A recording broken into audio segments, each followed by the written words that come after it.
So now I move to the outer world. This is where we're going to get some real serious stuff here, distinctions. And the first thing is the rules of entrepreneurship, the rules of business. There are certain things you need to know. Okay?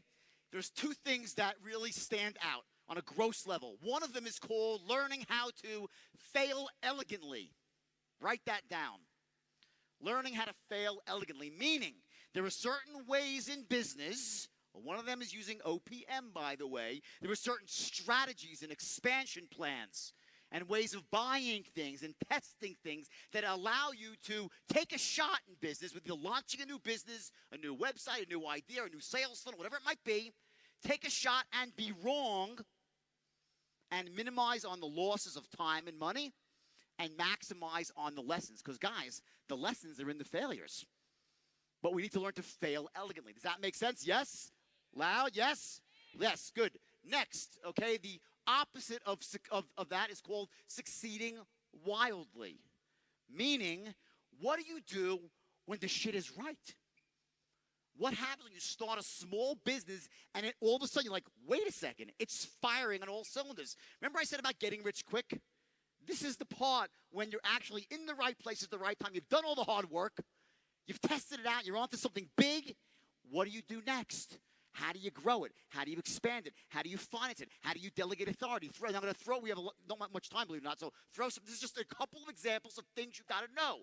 Corporate structure. How do you structure your corporation for taxes and to protect yourself?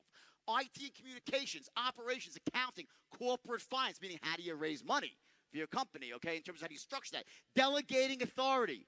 Me, I'm an IT retard, so I hire the best IT guy. Okay, so I know I can be a 10-year-old because I hire what I don't have.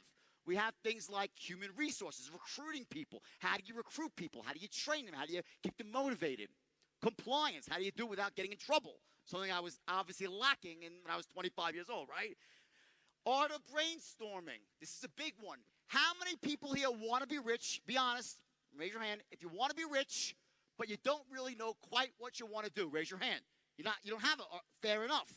One of the things that I teach people is this art of brainstorming and how to turn your passion into profit. There's a way to do it. There's a system for it. How do you come up with what we used to call $1 million ideas? Unfortunately, they're going to be $100 million ideas to make an impact anymore because of inflation, right? But you want to come up with these million major ideas that you can test, and then when you're right, use the systems to grow it.